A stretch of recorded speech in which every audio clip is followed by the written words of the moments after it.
She Thank you stood all in the for center of attending. a crowded As of ballroom. tonight, the controlling interest in Whitmore Industries belongs to me. Mascara running To down Mr. her Whitmore, cheeks, while her better luck husband's next time. mistress laughed in her face. The other woman had just announced their affair to everyone. Family, friends, business partners, all of them watching, all of them silent, all of them waiting to see if Emily would shatter into a million pieces right there on the marble floor. And for a moment, she almost did. But here is the Ladies thing and gentlemen, nobody in that room knew. The truth about Not the the Whitmore mistress who thought Foundation she had is already in these won. papers. Not the husband who was threatening to throw his wife out of their mansion and freeze every bank account she had access to. Nobody knew that Emily had been planning this exact moment for 6 months. Nobody knew that a dead man's secret was about to flip this entire nightmare upside down. And absolutely nobody knew that the woman they all dismissed as weak and emotional was about to deliver the most devastating revenge any of them had ever witnessed.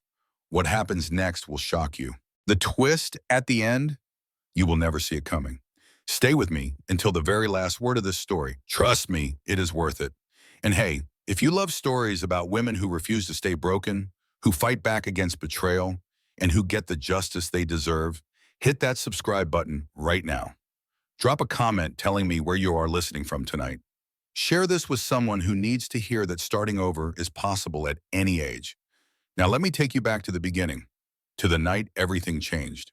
The Whitmore estate glowed like a jewel against the October sky. Hundreds of golden lights traced the outline of the mansion, casting long shadows across the manicured gardens where guests arrived in polished cars and designer gowns. Inside, crystal chandeliers scattered diamonds of light across marble floors. A string quartet played something soft and elegant in the corner. Champagne flowed, laughter echoed off high ceilings. It was the kind of party that belonged in a magazine spread, the kind that made everyone feel important just for being invited. Emily Whitmore stood at the top of the grand staircase, watching it all unfold beneath her. She wore a simple navy dress, elegant but understated. Her dark hair was pinned back, revealing the pearl earrings her grandmother had given her years ago. She looked calm, composed, perhaps even peaceful, but inside her heart pounded like a war drum. Tonight was not just another family gathering. Tonight was the night she had been planning for 3 months. Tonight was the night everything would change. She pressed her hand against the small clutch purse at her side, feeling the outline of the documents inside. 3 pieces of paper that would destroy her husband's world. 3 pieces of paper that would set her free. Emily took a slow breath and reminded herself of the promise she had made in the darkness of her bedroom 6 months ago when she first discovered the truth about Andrew. She had cried that night. She had screamed into her pillow until her throat went raw. She had considered running away, disappearing, giving up everything just to escape the pain. But then something shifted inside her, something ancient and fierce, something that whispered, no, you will not run, you will not hide. You will stand your ground and make them regret every lie they ever told. And so she had planned, quietly, patiently, methodically. She had hired a private investigator without telling anyone. She had consulted with a divorce attorney in the city, paying cash so nothing would show on the joint accounts. She had gathered evidence, screenshots, receipts, photographs, all stored safely in a deposit box Andrew knew nothing about. Most importantly, she had discovered something that changed everything. Something about the Whitmore estate that even Andrew did not know. Emily smiled softly as she watched her husband work the room below. Andrew Whitmore moved through the crowd like a king surveying his kingdom. Tall, handsome, confident to the point of arrogance. He shook hands with cousins and business partners, laughed at jokes that were not funny, and accepted compliments he did not deserve. He had no idea what was coming. Emily descended the staircase slowly, each step deliberate. She had learned something important over the past few months. Power was not about shouting. Power was not about making threats. True power was about patience. True power was about knowing exactly when to strike. And tonight she would strike. Her best friend Rachel appeared at the bottom of the stairs, holding 2 glasses of sparkling water. Rachel was the only person who knew Emily's plan. They had been friends since college, and Rachel had been there through every stage of this nightmare, from the initial discovery to the countless late-night phone calls where Emily had questioned whether she was strong enough to go through with this. Rachel handed her a glass and leaned close. "How are you holding up?" Emily took a small sip. "I am ready." Rachel studied her face for a moment, then nodded with something like admiration. You know, 6 months ago, I was worried about you. I thought this might break you. Emily's eyes found Andrew across the room. He was laughing at something, his hand resting casually on the shoulder of an elderly aunt. The performance of a devoted family man. It almost did, Emily said quietly. But broken things can be rebuilt, and sometimes they come back stronger than before. Rachel squeezed her arm. I have got your back. Whatever happens tonight, you are not alone. Emily felt a wave of gratitude wash over her. This was something she had learned in the darkness of the past few months. You could not survive betrayal alone. You needed people who saw your worth even when you could not see it yourself. You needed friends who would tell you the truth even when it hurt. You needed a support system that would catch you when you fell. She had almost pushed Rachel away in those early weeks. She had almost isolated herself completely, convinced that her shame was too great to share. But Rachel had refused to let her disappear. Rachel had shown up at her door with coffee and determination, refusing to leave until Emily talked. That simple act of stubborn friendship had saved her. The crowd shifted, and Emily caught sight of her mother-in-law near the fireplace.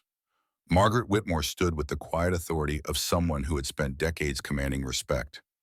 Her silver hair was swept up elegantly, and her posture was perfectly straight despite her 72 years. Margaret noticed Emily watching and gave a small nod. It was subtle, almost invisible, but Emily understood its meaning. Margaret knew. She had known for months. It was Margaret who had first shown Emily the documents. It was Margaret who had revealed the secret that the Whitmore men had kept hidden for generations. It was Margaret who had looked at her daughter-in-law with tired, knowing eyes and said, My son has disappointed me, but you have not, and I will not let him destroy you the way his father once tried to destroy me. That conversation had changed everything. Emily had always seen Margaret as cold, distant, intimidating, but she had learned that strength sometimes wore a mask of ice to protect the fire underneath. Margaret had survived her own battles. Margaret understood betrayal in ways that Emily was only beginning to grasp, and Margaret had given her the tools to fight back. Emily moved through the crowd, accepting greetings with practiced grace. She complimented dresses and asked about grandchildren and pretended that her world was not about to explode. Every smile was a performance. Every polite response was a mask. But underneath, she was counting down the minutes. She knew Vanessa would come tonight. Andrew thought he had been careful, thought he had kept his affair hidden from everyone. But Emily had learned that secrets had a way of surfacing, especially when someone was watching closely enough. Vanessa had grown bold in recent weeks. She had started showing up at events where she had no business being. She had started posting photographs on social media that hinted at her connection to Andrew without quite confirming it. She was pushing boundaries, testing limits, seeing how far she could go before someone stopped her. Tonight, Emily suspected Vanessa would push too far, and Emily would be ready. The string quartet shifted to a new piece, something lighter and more playful. Guests began drifting toward the buffet tables laden with roasted lamb and imported cheeses and delicate pastries that cost more than most people's weekly groceries. Emily positioned herself near the entrance to the ballroom, where she could see the main doors without being obvious about watching them. Rachel appeared beside her again. Any sign of her? Not yet, Emily said. But she will come. She cannot resist an audience. Rachel's expression darkened. I still cannot believe Andrew would bring her to a family event.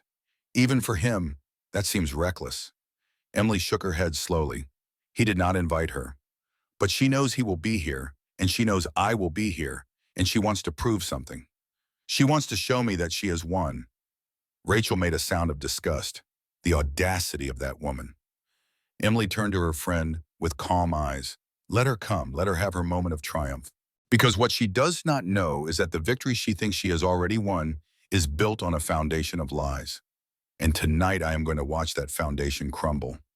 The main doors of the ballroom opened, and a ripple of attention passed through the crowd. Emily straightened her spine.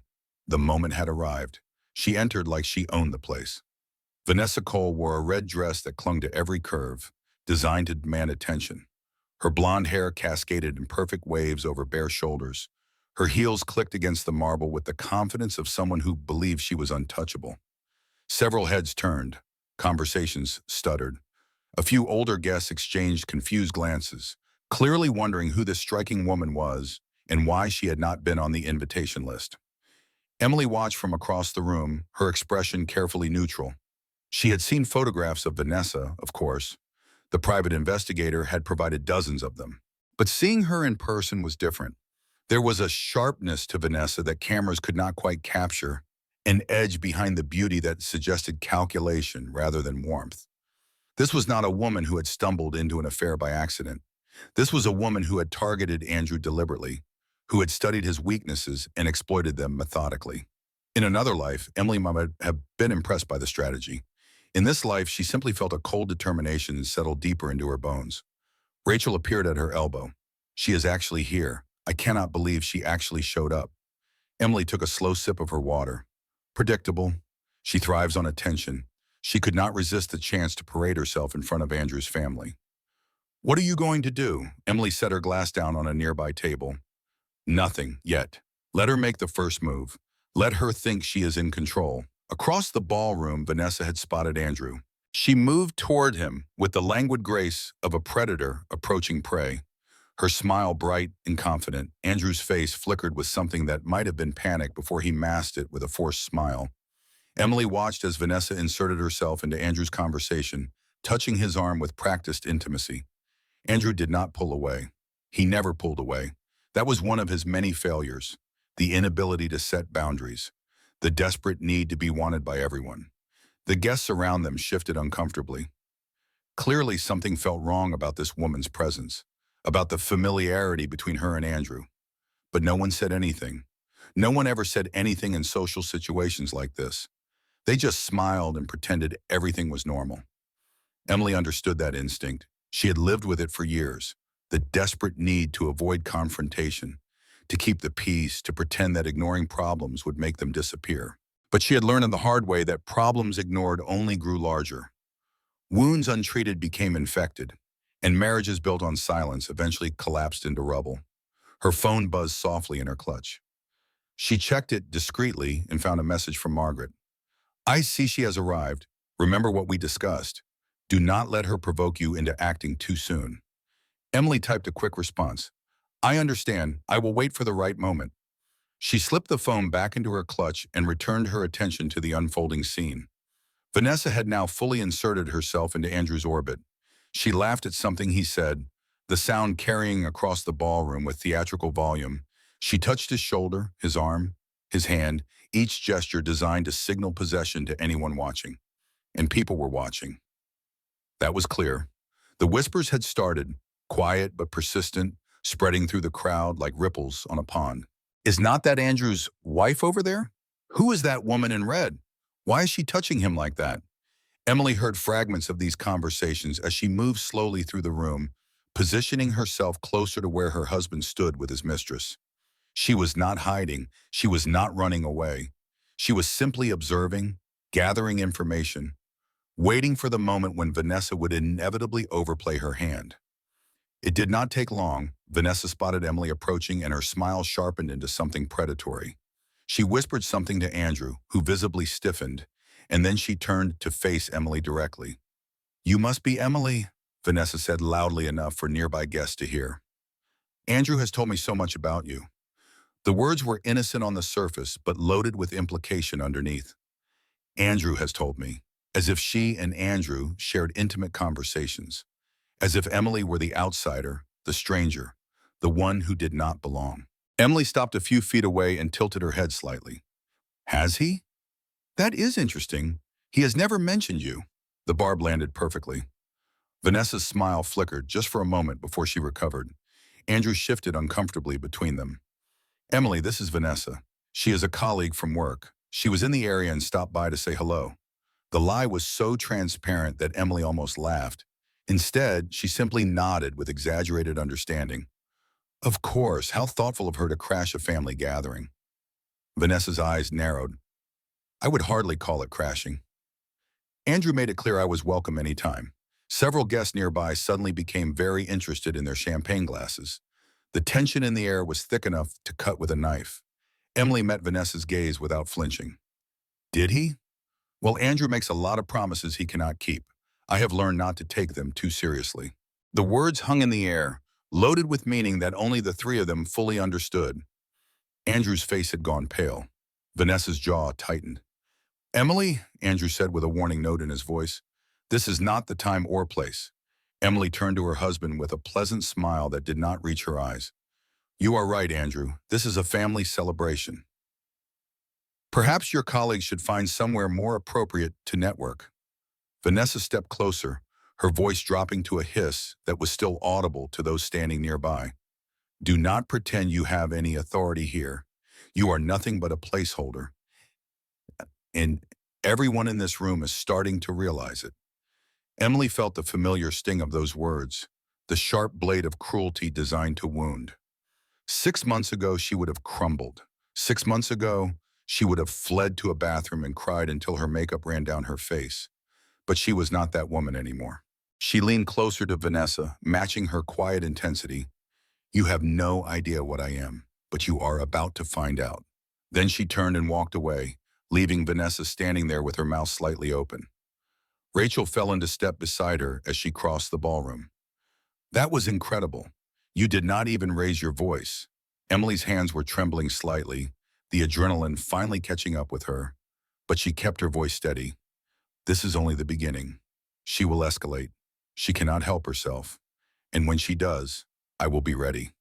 They found a quiet corner near the windows overlooking the garden. The night outside was beautiful, stars scattered across a velvet sky, completely indifferent to the human drama unfolding inside. Emily took a moment to breathe, to center herself, to remember why she was doing this. It was not about revenge. Not entirely. It was about reclaiming something that had been stolen from her. Her dignity, her self-respect, her right to be treated as a human being deserving of honesty and loyalty. She had spent years shrinking herself to make Andrew comfortable. Years apologizing for things that were not her fault. Years believing his lies because the alternative was too painful to face. But pain avoided only grew stronger. Truth delayed only cut deeper when it finally arrived. She had learned that now, and she would not forget it. Her phone buzzed again. This time the message was from her attorney. "All documents are ready. The property transfer will be officially announced at midnight. Andrew has no legal recourse." Emily read the message twice, letting the words sink in. Midnight, less than 3 hours away. She could survive 3 more hours. Rachel touched her shoulder gently. "Are you okay?" Emily looked at her friend, at this woman who had stood by her through the worst months of her life, and she felt something warm and fierce bloom in her chest. "I will be," she said. "When this is over, I will be better than okay." The party continued around them, but Emily could feel the tension building like pressure for a storm. Vanessa had retreated temporarily, huddling with Andrew near the bar, their heads bent together in urgent conversation. Every few moments, one of them would glance in Emily's direction, with expressions ranging from anger to concern. "Let them worry," Emily thought. "Let them wonder what I know and what I am planning. Let them spend the next few hours in the same state of anxious uncertainty that I lived in for months." She moved through the party with deliberate calm, stopping to speak with relatives she barely knew, complimenting the food, commenting on the beautiful decorations. She was performing the role of devoted wife and gracious hostess, and she was doing it perfectly. But underneath the performance, she was watching, waiting, calculating. Margaret appeared at her side, holding a glass of red wine with the practiced ease of someone who had attended thousands of these events. The older woman's face revealed nothing, but her voice was low and serious when she spoke. "She is building up to something," Margaret said quietly. "I have seen women like her before. They cannot stand being ignored. She will create a scene." Emily nodded slightly. "I know. I am counting on it." Margaret studied her for a long moment. "You have changed. When you first came into this family, you reminded me of a deer. Gentle, easily startled, always ready to run." Emily met her mother-in-law's gaze. "I learned that running does not solve anything. It just delays the inevitable." A ghost of a smile crossed Margaret's face. "My husband tried to break me the same way Andrew is trying to break you. Lies, affairs, public humiliation. He thought I would simply accept it because I had no other choice." Emily felt a chill run down her spine. "What did you do?" Margaret took a slow sip of her wine. "I learned the value of patience. I learned that the person who controls the information controls the outcome. And I learned that the best revenge is not destroying your enemy, but making them destroy themselves. Before Emily could respond, a commotion near the center of the ballroom drew everyone's attention. Vanessa had positioned herself on the small raised platform where the string quartet had been playing. The musicians had stopped, looking confused and uncomfortable. Vanessa held a champagne glass in one hand, and she was tapping it with a fork to get everyone's attention. The room went quiet.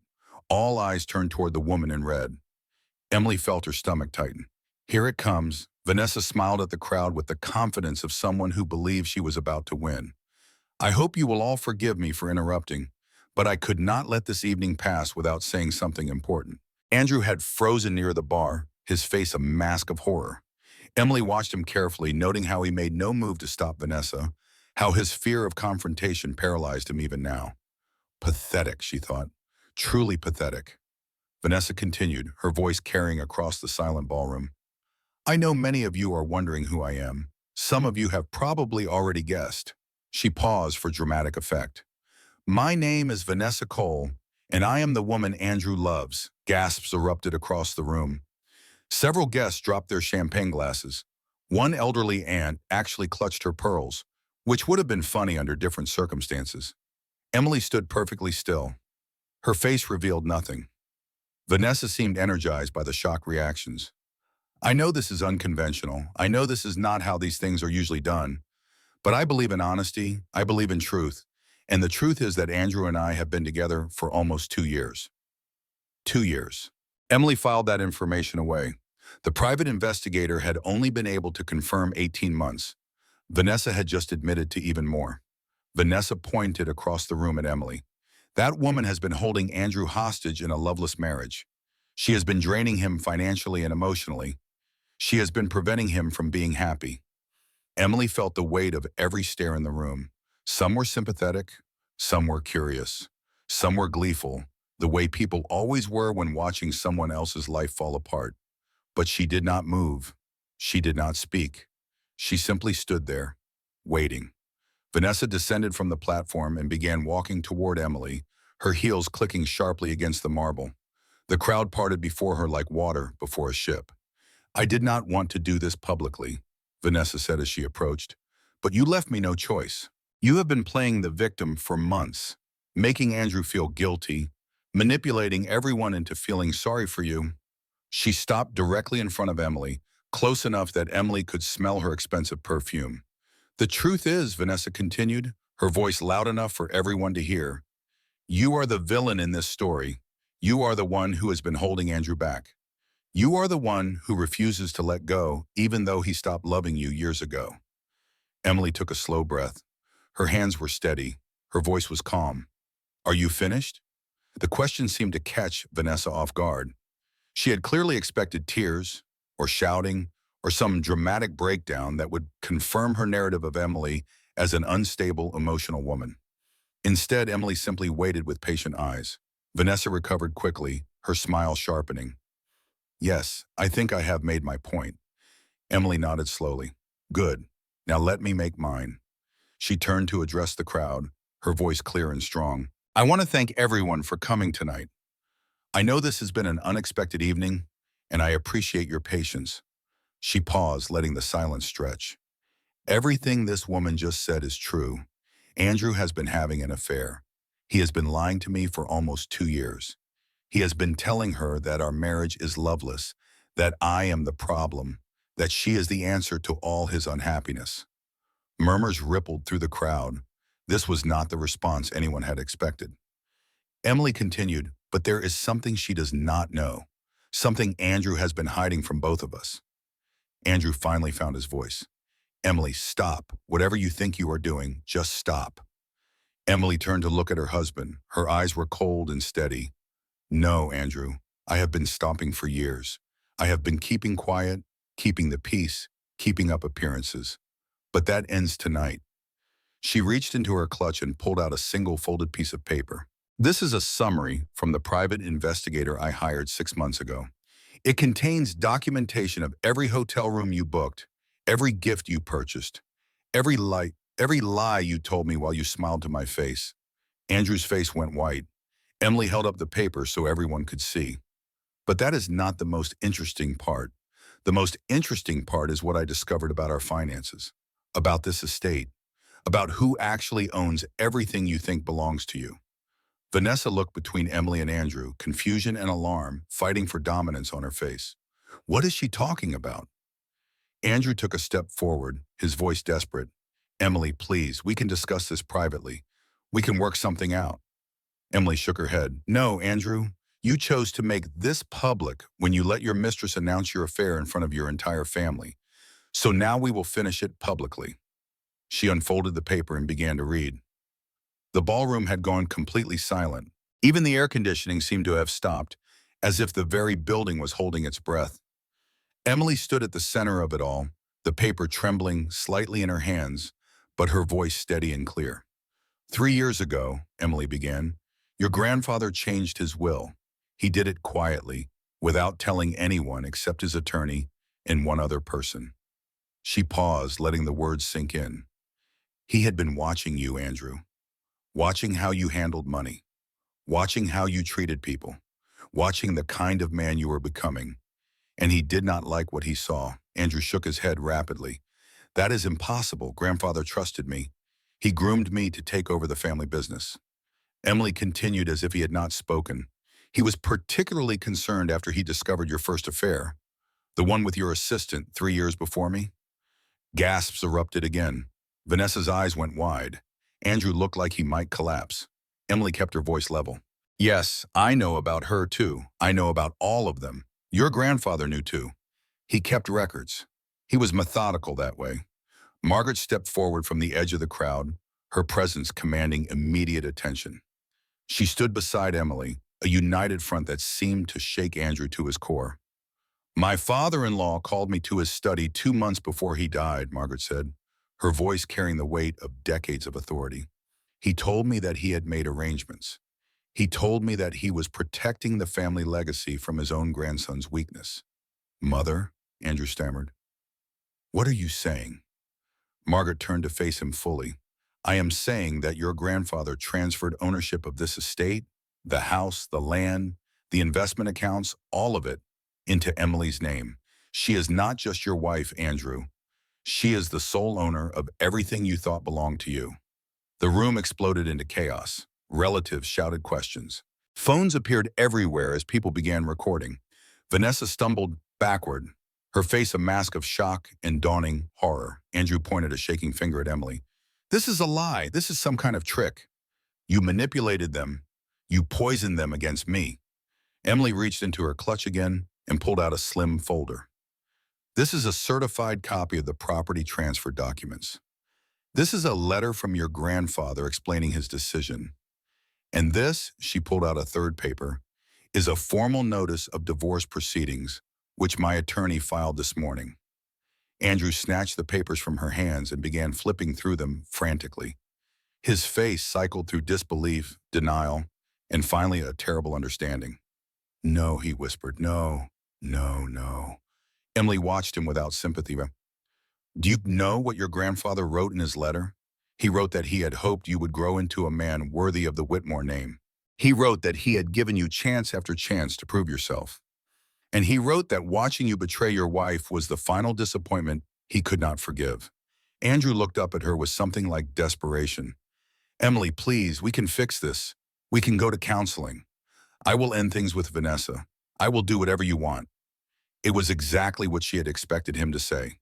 Not because he loved her, not because he was sorry, but because he was finally understanding the financial implications of what she had just revealed. Without the estate, Andrew was nothing. His job at the family company was a title without real authority. His credit cards were linked to accounts he did not control. His entire lifestyle, the cars, the vacations, the expensive suits, all of it depended on money that now belonged solely to Emily. She shook her head slowly. It is too late for that, Andrew. It was too late the first time you lied to me. It was definitely too late the 100th time. Vanessa finally found her voice. She stepped forward, her earlier confidence completely shattered. Wait, this cannot be right. Andrew told me he was wealthy. He told me he controlled the family fortune. He was pointing wildly at Andrew. He promised me things. He made plans with me. We were going to travel. We were going to buy a house in the Hamptons. Emily turned to look at her with something close to pity. He lied to you too. That is what he does. He tells people what they want to hear because he cannot face the consequences of the truth. Vanessa shook her head violently. No, no, he loves me. He said I was special. He said I understood him in ways you never could. Emily sighed. He said the same things to me when we were dating. He said them to his assistant before me. He probably said them to women before her too. She paused. You are not special, Vanessa. You are just the latest chapter in a very long book. Vanessa's face crumpled. She turned to Andrew with tears streaming down her face. Tell her she is wrong. Tell her you meant what you said to me. Andrew stood frozen, the papers still clutched in his hands. He looked between the two women, between his ruined marriage and his collapsing affair, and said nothing. His silence was the most devastating answer of all. Vanessa let out a sound that was half sob, half scream. She grabbed a glass of champagne from a nearby table and hurled it at Andrew. The glass missed him by inches, shattering against the wall behind him. Red wine splattered across his expensive suit like blood. You used me, Vanessa screamed. You made me think I was building a future with you. You let me humiliate myself in front of all these people. Andrew finally reacted, backing away from her with his hands raised. Vanessa calmed down. Let us talk about this rationally. Rationally? She laughed, the sound edged with hysteria. You want to talk rationally now? After everything? Two of the estate's security guards appeared, moving toward Vanessa with professional calm. One of them spoke quietly. Ma'am, we need to ask you to leave. Vanessa looked around the room at the staring faces, at the recording phones, at the complete destruction of the fantasy she had been living in. Her mascara was running down her cheeks. Her perfect hair had fallen into disarray. Her red dress suddenly looked less like a statement of power and more like a flag of surrender. She pointed at Andrew one last time. You will regret this. You will regret choosing her over me. Then the security guards escorted her out, and the ballroom doors closed behind her with a sound like a period at the end of a sentence. Emily watched her go without satisfaction. There was no joy in watching another woman's dreams shatter, even dreams built on lies. Vanessa had been manipulated too, in her own way. She had believed Andrew's promises because she wanted to believe them, because he was skilled at telling people exactly what they needed to hear. But manipulation was not an excuse. Vanessa had made choices. She had chosen to pursue a married man. She had chosen to believe his lies without questioning them. She had chosen to attack Emily publicly, to humiliate her in front of everyone. Choices had consequences. Tonight, everyone was learning that lesson. Emily turned back to Andrew, who stood alone in the center of the ballroom, wine staining his suit, papers scattered at his feet. I think it is time for you to leave too, she said quietly. Andrew Whitmore had never looked smaller. He stood in the center of the ballroom, surrounded by the wreckage of his carefully constructed life. Wine dripped from his sleeve onto the polished floor. His face was pale and drawn, aged 10 years in the space of 10 minutes. His hands hung limply at his sides, still clutching the documents that had destroyed his world. Emily watched him without pity. She had spent too many nights crying over this man to waste any more tears. She had believed in him once, trusted him completely, built her entire future around the assumption that he would love and protect her. She had given him everything, and he had thrown it all away for other women, for Liz, for the petty thrill of getting away with betrayal. Andrew finally lifted his head and looked at her. His voice was hoarse when he spoke. How long have you known? Emily considered the question. 6 months. I found a receipt in your jacket pocket, a hotel room in Manhattan that you never mentioned. She paused. I did not want to believe it at ours. I made excuses. I told myself there must be an explanation. His jaw tightened. You should have talked to me. We could have worked through this privately. The audacity of that statement almost made her laugh. Privately? Like you kept your affair private? Like you respected our marriage enough to be discreet? Andrew's eyes darted around the room, aware of the dozens of witnesses still watching. Emily, please. Not here, not like this. Emily shook her head slowly. You do not get to control the narrative anymore, Andrew. You do not get to decide what is discussed and when and where. She stepped closer to him, lowering her voice so only he could hear. You had a choice. Every single day, you had a choice. You could have been honest. You could have asked for a divorce. You could have treated me with basic human decency.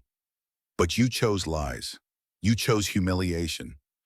You chose to make me feel like I was losing my mind. Andrew flinched. I never meant to hurt you. The old familiar words, the same excuse he always used when he got caught in something. Emily had heard them dozens of times before, after forgotten birthdays, after missed anniversaries, after cold silences that lasted for days without explanation. She had always accepted those words before. She had always swallowed her pain and believed his apologies because the alternative was too frightening to contemplate. The alternative meant admitting that her marriage was a lie, that the man she loved had never really existed, that she had wasted years of her life on someone who did not value her. But she was not afraid anymore. You did not mean to hurt me, she repeated.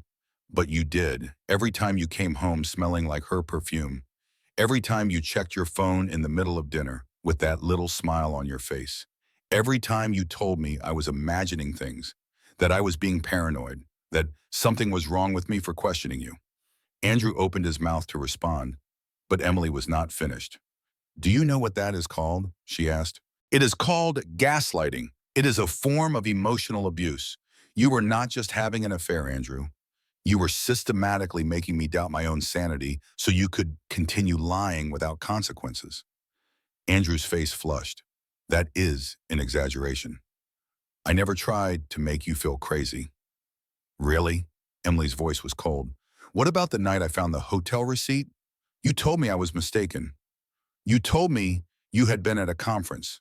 You showed me a fake itinerary that you had created just to prove me wrong. And when I still had doubts, you suggested I see a therapist because my trust issues were becoming a problem. Several guests nearby shifted uncomfortably. The details were too specific, too raw, too recognizable to anyone who had ever experienced similar treatment. Andrew's shoulders sagged. I was scared. I did not want to lose you. Emily laughed, but there was no humor in it. You did not want to lose the life I gave you. There is a difference. She turned away from him and addressed the room. I know this has been uncomfortable for everyone. I know this is not how family gatherings are supposed to go, but I want you all to understand something important. The crowd leaned in, silent and attentive. For years, I believed that my job was to keep this family happy, to smooth over problems, to pretend everything was fine, even when it clearly was not. I thought that was what a good wife did. I thought that was what strength looked like. She paused, her voice wavering slightly before steadying. I was wrong. Strength is not about enduring abuse in silence. Strength is about knowing your worth and refusing to accept less than you deserve. Strength is about standing up for yourself even when it is terrifying. Rachel appeared at her side, taking her hand and squeezing it firmly. Emily continued, if any of you are in a similar situation, if you are being lied to or manipulated or made to feel small by someone who is supposed to love you, I want you to know that you are not alone. I want you to know that it is not your fault, and I want you to know that you deserve better. The room was completely silent for a long moment. Then slowly an elderly woman near the back began to clap. Others joined in, hesitantly at first, then with growing conviction. The applause spread through the ballroom like a wave. Emily felt tears pricking at her eyes, but these were not tears of pain. These were tears of release, of validation, of finally being seen and heard. Andrew stood alone in the midst of the applause, abandoned and exposed. His carefully maintained image had been stripped away, revealing the small, selfish man underneath. Margaret approached her son, her face hard. The security team will escort you to the guest house for tonight. Tomorrow you will meet with the family attorney to discuss your options. She paused. I suggest you use the time to reflect on how you ended up here. Andrew looked at his mother with something like betrayal. You knew about all of this? You helped her plan this. Margaret's voice was ice. I helped her survive you, the same way I had to survive your father. The difference is that Emily was smart enough to fight back instead of simply accepting her fate. Andrew's face crumpled. Mother, please. But Margaret had already turned away, dismissing him with her silence.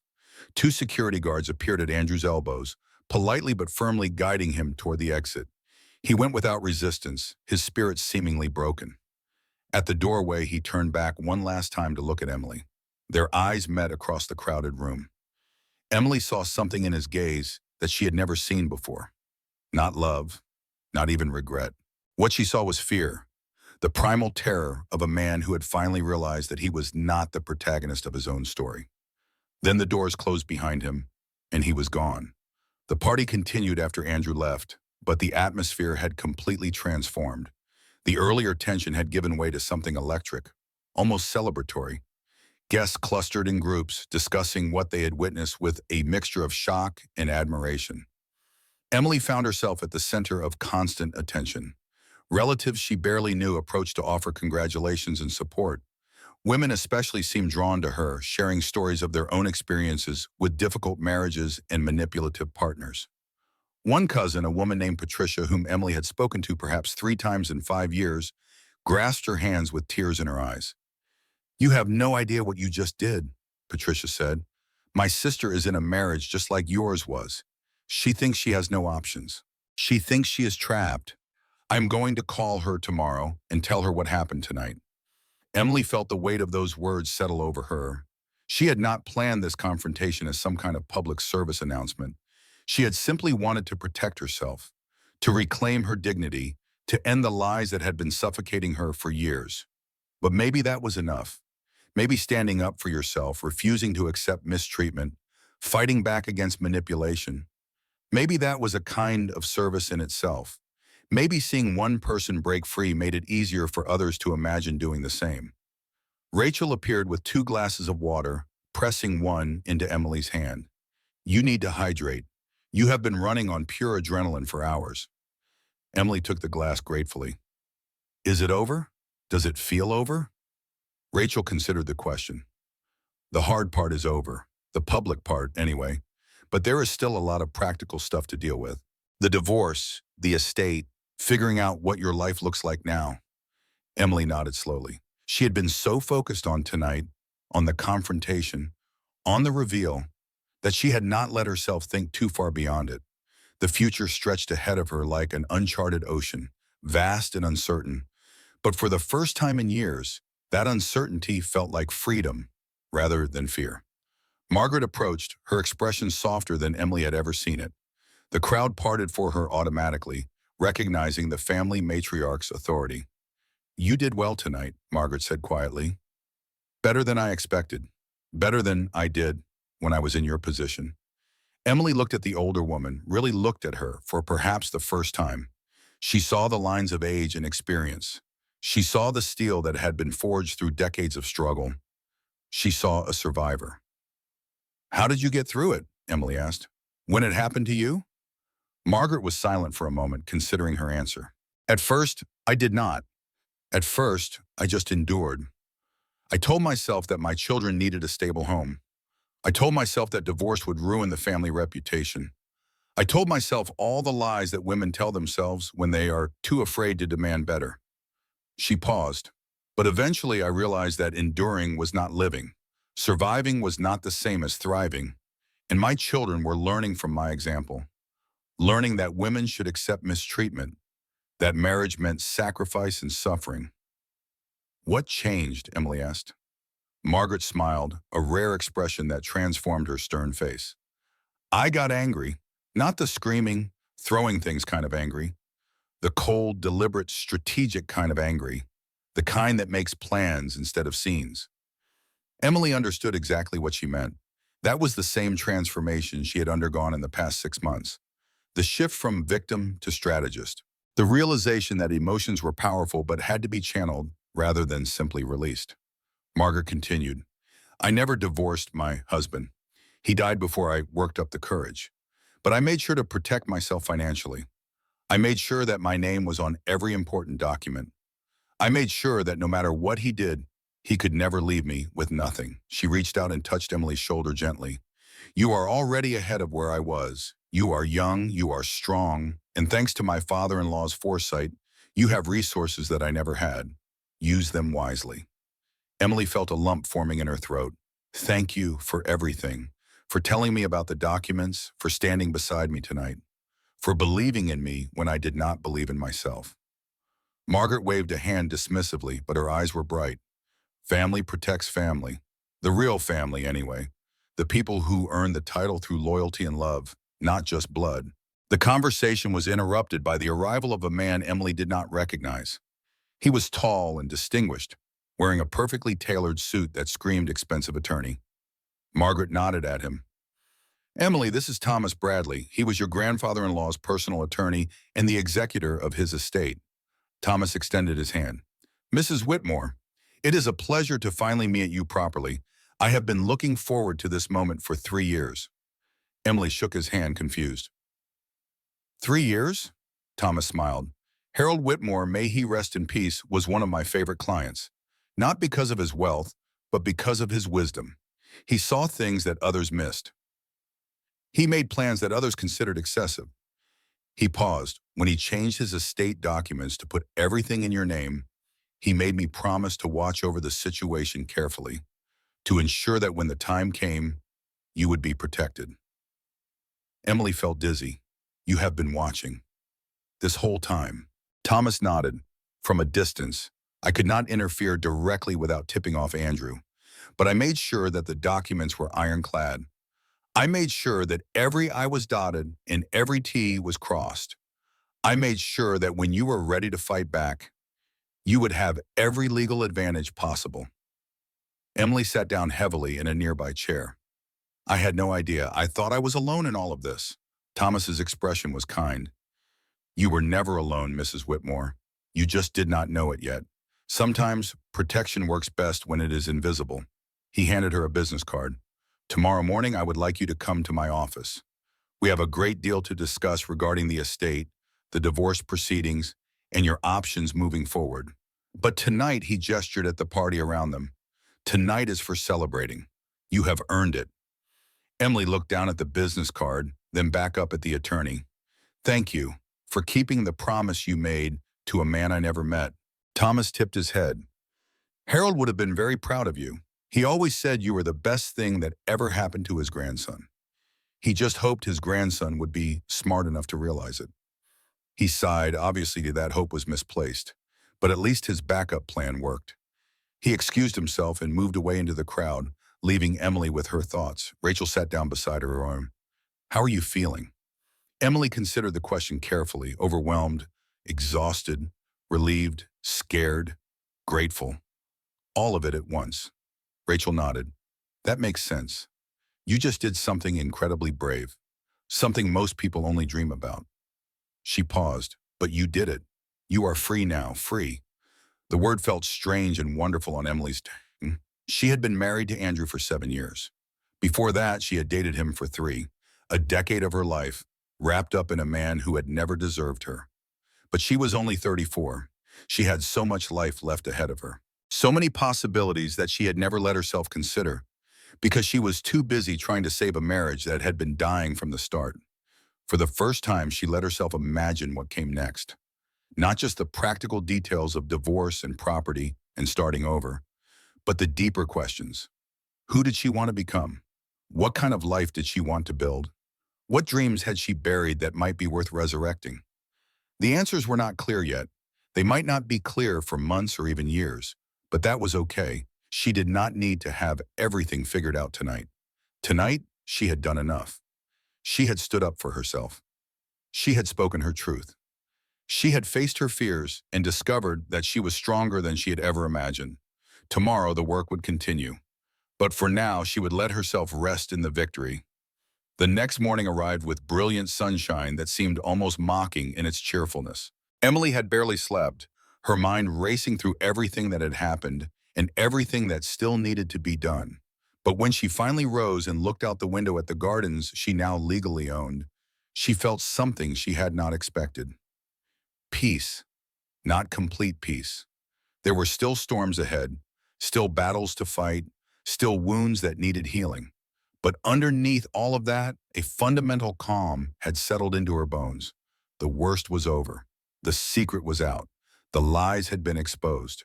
Whatever came next, she could face it with her head held high. Her phone had been buzzing constantly since last night. Messages from relatives, from old friends who had heard what happened, from numbers she did not recognize. She ignored most of them for now. There would be time for conversations later. One message stood out from the rest. It was from a number she did not have saved, but the words made her stop scrolling. This is Vanessa. I know you have no reason to talk to me, but I need to say something. Please. Emily stared at the message for a long time. Every instinct told her to delete it, to block the number, to cut Vanessa out of her life completely. The woman had tried to destroy her. The woman had humiliated her publicly. The woman had believed every lie Andrew told and used them as weapons. But something made her hesitate. Maybe it was curiosity. Maybe it was the memory of how lost Vanessa had looked when she realized she had been played. Maybe it was the simple recognition that hurt people often hurt others, and understanding that cycle was the only way to break it. She typed a response. Say what you need to say. I am listening. The reply came quickly. I am so sorry. I know those words are not enough. I know I can never undo what I did. But I need you to know that I did not understand. Andrew told me your marriage was over. He told me you knew about us and did not care. He told me you were just staying for the money. Emily felt a bitter laugh rise in her throat. Of course he had said those things. And of course he had painted her as the villain to justify his betrayal. That was what manipulators did. They rewrote reality to suit their needs. Another message arrived. I know now that he lied about everything. About you, about his feelings for me, about the future we were supposedly building together. I was stupid to believe him. I was cruel to attack you when you had done nothing wrong. Emily typed slowly, choosing her words carefully. You made choices. You could have asked questions. You could have done research. You could have considered that maybe the man having an affair with you was also lying to you. The response took longer this time. I know. I have no excuses. I just wanted to believe that I was special, that I was different, that our connection was real. I wanted it so badly that I ignored every red flag. Emily understood that desire more than she wanted to admit. She had ignored her own red flags for years. She had explained away the late nights, the distant behavior, the times when Andrew's stories did not quite add up. She had wanted to believe in her marriage desperately that she had become complicit in her own deception. The difference was that she had been the wife, the person who had committed to the relationship in good faith. Vanessa had been the intruder, the one who had knowingly entered a triangle that could only cause pain. But pain was pain. Deception was deception. And at the end of the day, they had both been victims of the same man's selfishness. Emily typed one final message. I do not forgive you. Not yet. Maybe not ever. What you did was cruel and intentional. But I understand that you were manipulated too. I hope you learn from this. I hope you become someone better. Then she put down her phone and got ready for her meeting with the attorney. The drive to Thomas Bradley's office took her through the heart of the city. She passed buildings where she had attended charity events with Andrew, restaurants where they had celebrated anniversaries, shops where she had bought him gifts he probably never appreciated. It was strange seeing these familiar places through new eyes. The memories were still there, but they no longer had the same weight. They were history now, chapters in a book she had finally closed. Thomas's office was on the 30th floor of a glass tower downtown. The reception area was all mahogany and leather, the kind of space designed to convey power and expense. Emily felt slightly out of place in her simple blouse and slacks, but she reminded herself that she now controlled more wealth than most of the people in this building. Thomas greeted her personally, leading her to a conference room with windows overlooking the entire city. Thank you for coming, Mrs. Whitmore. I know this must all feel overwhelming. Emily sat down in one of the leather chairs. Please call me Emily. I think we are past formalities. Thomas smiled. Emily, then. He opened a folder and spread several documents across the table. Let me walk you through exactly what you now control. Over the next hour, Emily learned the full scope of her inheritance. The estate itself, 37 acres of prime real estate, was valued at over $12 million. The investment accounts attached to the property contained another $8 million. There were shares in the family company, rental properties in 3 states, and a trust fund that generated passive income every month. By the time Thomas finished, Emily's head was spinning. I had no idea, she said quietly. Andrew always handled the finances. He always made me feel like I was not smart enough to understand business matters. Thomas nodded sympathetically. That is a common tactic among controlling partners. They keep their spouses ignorant so they cannot leave. He paused. But Harold Whitmore saw through his grandson. He knew that Andrew would never appreciate what he had, so he made arrangements to ensure that you would be protected. Emily looked at the documents, at the numbers, at the weight of responsibility they represented. What do I do now? Thomas leaned back in his chair. That is entirely up to you. You could sell everything and live comfortably for the rest of your life. You could maintain the estate and become involved in the family business. You could donate to charity, travel the world, or start something entirely new. He smiled. For the first time in your adult life, you have complete freedom to choose. Freedom. That word again, it kept appearing like a theme in a symphony. What about Andrew? Emily asked. What happened to him? Thomas's expression hardened. Andrew has no legal claim to any of these assets. He signed a prenuptial agreement before your marriage that explicitly protected your separate property. He did not realize at the time that the separate property would eventually include almost everything of value. Emily remembered signing that prenup.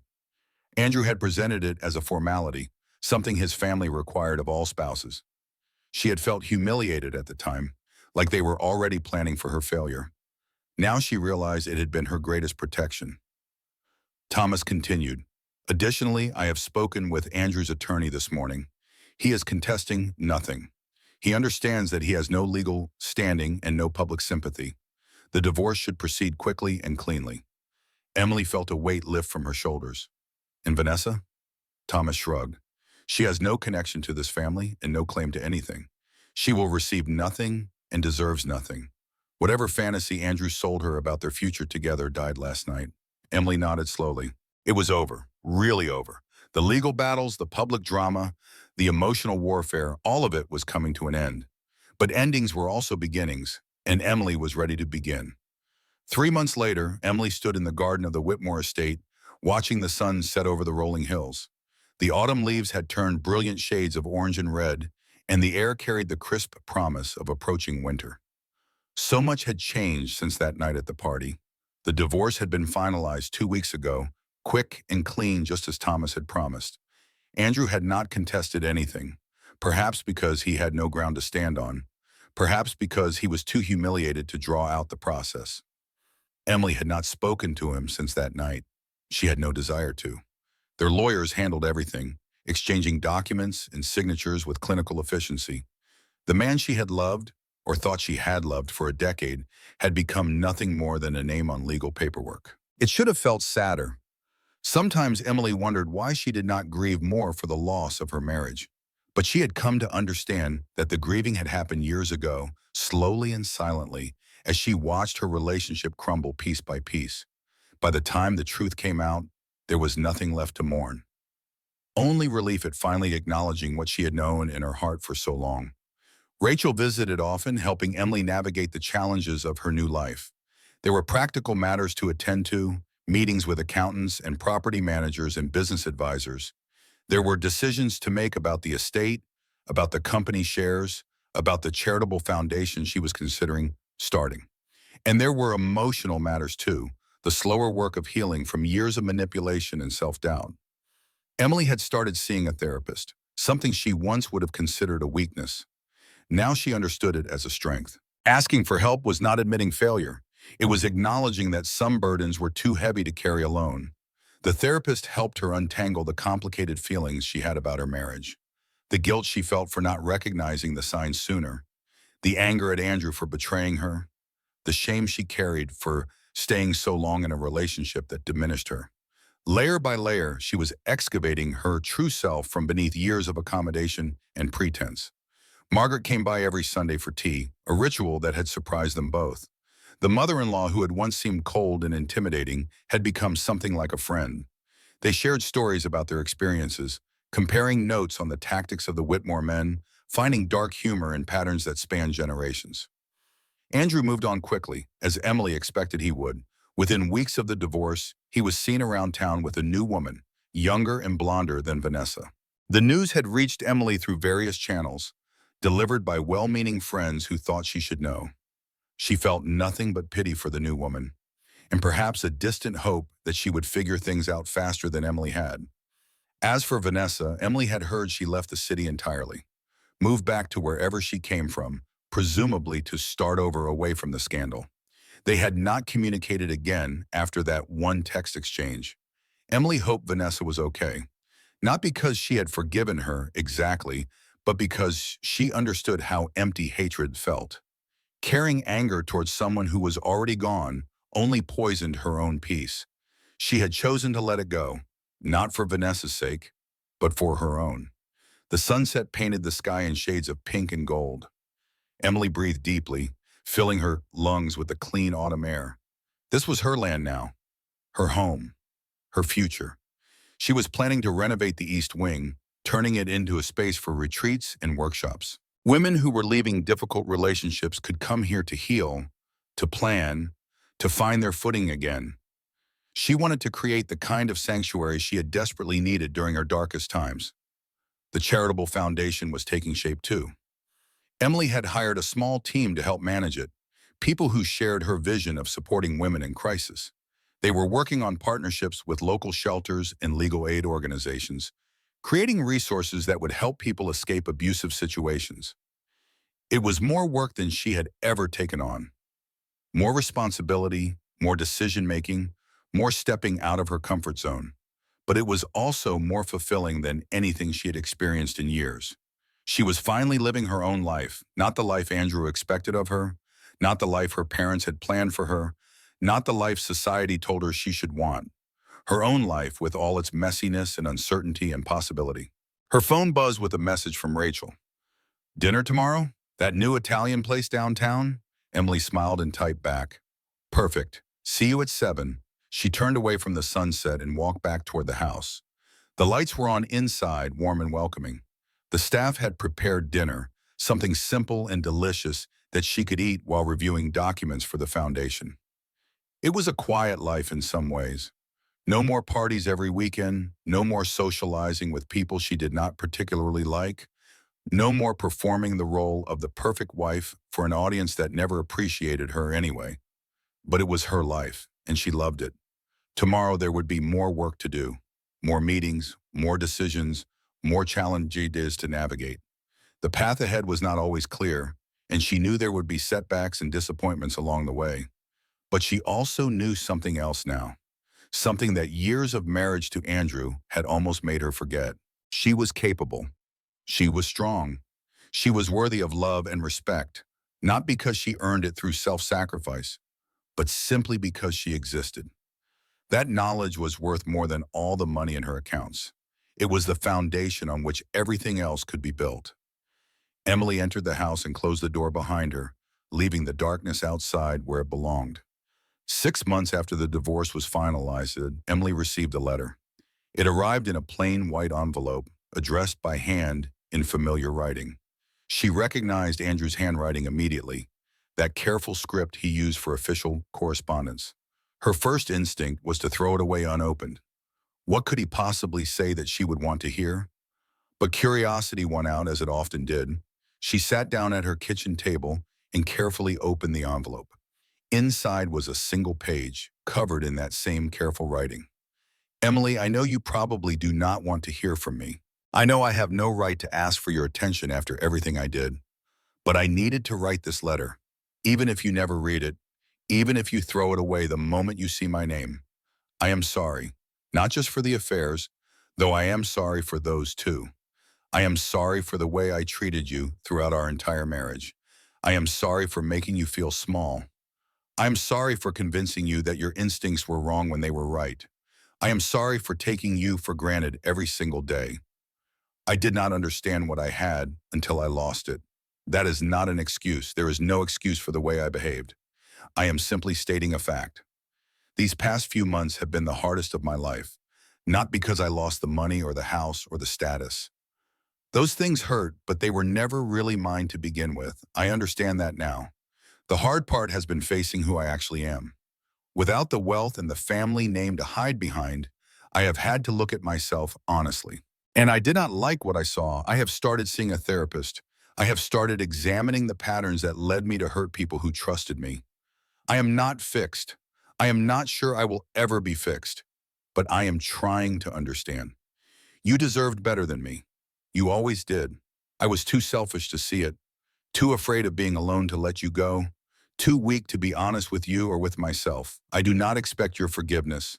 I do not even know if I deserve it. But I wanted you to know that I see now what I was too blind to see before. You are extraordinary. You were always the best part of our marriage, the part I least appreciated and most took advantage of. Losing you is the consequence of my own actions, and I will spend the rest of my life living with that. I hope you are happy. I hope the life you are building is everything you deserve. I hope you find someone who values you the way I never did. Emily read the letter 3 times. She was not sure what she expected to feel. Anger, perhaps, or satisfaction at his suffering, or maybe vindication that he finally understood what he had done. Instead, she felt something more complicated, something like sadness for the person he might have been if he had made different choices. Something like grief for the years they both wasted on a marriage that was doomed from the start. But underneath all of that, she felt something else. Closure. This letter was not a manipulation. She could tell the difference now. This was genuine reflection from a man who was finally confronting the truth about himself.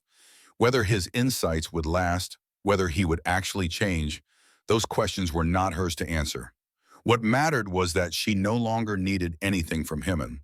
Not apologies, not explanations, not validation. She had already given herself everything he had taken away. She set the letter down and considered what to do with it. Part of her wanted to respond, to engage with his attempt at communication, but she recognized that impulse as the same one that had kept her trapped for so long.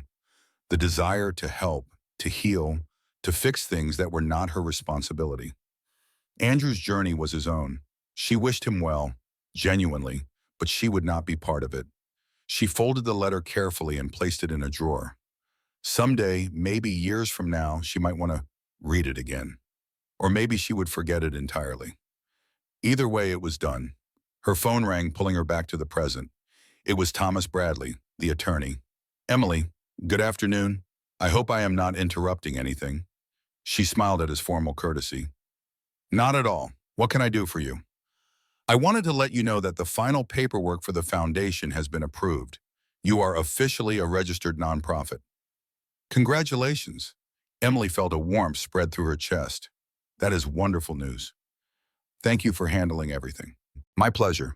Your grandfather-in-law would be very proud of what you are building. He always believed in supporting others. I think he would have loved this foundation. Emily thought about Harold Whitmore, the man she had never met but who had somehow seen her worth from a distance. He had protected her when she did not know she needed protection. He had believed in her when she did not believe in herself. I wish I could have thanked him, she said quietly. Thomas's voice was warm. You are thanking him every day by using his legacy to help others, by becoming the person he knew you could be. That is the best tribute you could offer. After they hung up, Emily sat for a moment in the quiet of her kitchen. The afternoon light streamed through the windows, casting golden patterns on the floor. Outside, the gardens were blooming with spring flowers, tulips and daffodils, and the first roses of the season.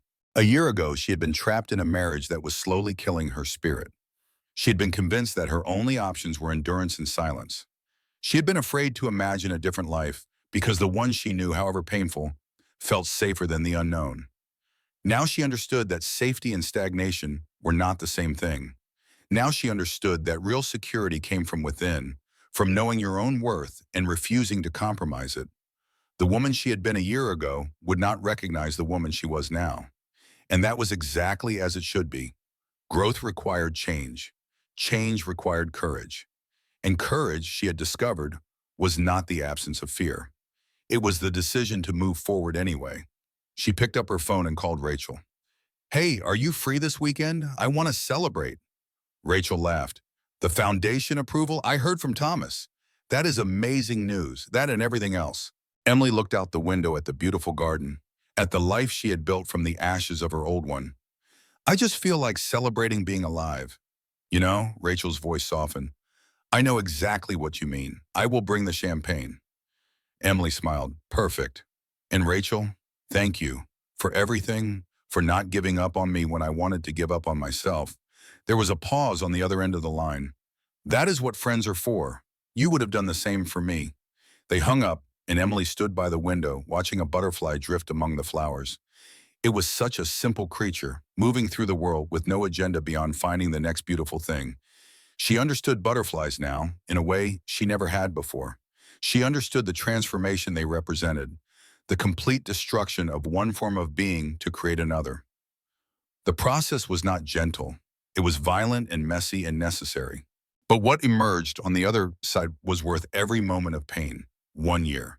12 months since the night that changed everything. Emily stood at the entrance of the newly opened Whitmore Foundation headquarters, watching the guests arrive for the grand opening celebration.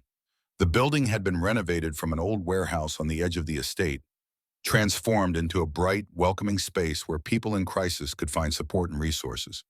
The guests tonight were different from the ones who had attended that fateful party a year ago. These were social workers and therapists, advocates and survivors, people who understood the reality of domestic abuse and manipulation, people who had dedicated their lives to helping others escape situations like the one Emily had been trapped in. Rachel appeared at her side, beaming with pride. "You did it. This is really happening." Emily looked at the building, at the lights glowing in every window, at the sign above the door that read Whitmore Foundation, Building New Beginnings. "We did it," she corrected. "I could not have done any of this alone." Rachel shook her head. "You did the hard part. You found the courage to leave. You found the strength to start over. Everything else was just logistics." Emily smiled at her friend. "Just logistics." "Right. Only months of planning and fundraising and navigating bureaucracy and convincing people to take a chance on a brand new organization." "Okay, maybe slightly more than logistics," Rachel admitted. "But you handled it. You handled all of it." Margaret arrived, elegant as always, in a dark blue dress. She took Emily's hands and squeezed them firmly. "Your grandfather-in-law would be weeping with joy if he could see this."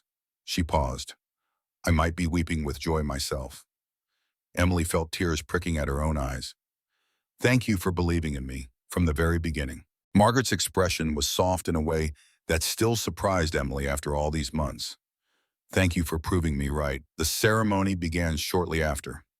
Emily stood at the podium, looking out at the crowd of faces, and felt a moment of pure gratitude wash over her. "A year ago, I was in the darkest place of my life," she began. "I was trapped in a marriage built on lies. I was convinced that I was worthless. I was afraid to imagine a future because I did not believe I deserved one." She paused, letting the silence stretch. "Tonight, I stand before you as proof that things can change, that people can heal, that it is never too late to reclaim your life and start again." The applause was warm and genuine. "This foundation exists because someone believed in me when I did not believe in myself." Harold Whitmore, a man I never had the privilege of meeting, saw my potential and took steps to protect it. He gave me the resources I needed to break free. Emily looked around the room at the faces watching her. Not everyone has those resources. Not everyone has someone looking out for them in the background. That is why this foundation exists. Because everyone deserves a chance to escape. Everyone deserves support when they are ready to leave. Everyone deserves to know that they are not alone. She took a breath. If you are watching this and you are trapped in a situation that is hurting you, I want you to know something. You are stronger than you realize. You are more capable than you have been told. And there are people who will help you if you are brave enough to ask. The room was completely silent. Leaving is terrifying. Starting over is overwhelming. The path forward is rarely clear, and the obstacles can seem insurmountable. But I promise you, on the other side of that fear is a life worth living. On the other side of that pain is freedom you cannot even imagine from where you are standing now. Emily felt tears running down her cheeks, but she did not wipe them away. 1 year ago, I thought my story was ending. I thought the best parts of my life were behind me. I thought I had nothing left to offer the world. She smiled through her tears. I was wrong. My story was just beginning. And so is yours. The applause that followed was thunderous, a wave of sound that seemed to shake the walls. Emily stepped away from the podium and found herself surrounded by people wanting to shake her hand, to thank her, to share their own stories of survival and renewal. It was overwhelming and beautiful and exactly what she had hoped for when she first imagined this place. Later, after most of the guests had gone, Emily stood alone in the main hall of the foundation building. The lights had been dimmed, but enough illumination remained to see the artwork on the walls, pieces created by survivors as part of their healing journey. She walked slowly through the space, pausing before each piece. There was a painting of a phoenix rising from flames, a sculpture of hands breaking through chains, a photograph of a sunrise over an empty road stretching toward the horizon. Each piece told a story of pain transformed into something beautiful. Emily thought about her own journey, about all the moments that had led her to this place, the discovery, the planning, the confrontation, the divorce, the rebuilding. It had not been easy. There had been days when she wanted to give up, when the weight of everything seemed too heavy to carry. There had been nights when she cried herself to sleep, mourning the life she thought she would have. But she had kept going, one step at a time, one decision at a time, one day at a time. And here she was, standing in a building that would help hundreds, maybe thousands of people find their own way to freedom. Her phone buzzed with a message from an unknown number. She hesitated before opening it. "I saw your speech online. It was shared by a friend of mine. I have been in a bad situation for 3 years. Tonight, for the first time, I think I might be ready to leave. I do not know how. I do not know where to go. But I wanted to say thank you for showing me that it is possible." Emily felt her heart expand in her chest. This was why she had done all of it. Not for revenge against Andrew, not to prove anything to the people who had doubted her, but for this, for the chance to reach someone in their darkest moment and offer a glimmer of hope. She typed a careful response. "You are brave for even considering leaving. When you are ready, there are people who will help you. Call this number. Tell them Emily sent you. They will take care of you." She attached the foundation's helpline number and hit send. Then she put away her phone and walked toward the exit. Tomorrow there would be more work to do, more people to help, more battles to fight. But tonight she would go home to her beautiful estate, pour herself a glass of wine, and sit in the garden under the stars. Tonight she would celebrate how far she had come, and she would look forward to everything that was still ahead, the end. If you are in a difficult relationship and need support, you are not alone. There are resources available to help you plan your next steps safely. Remember, asking for help is a sign of strength, not weakness.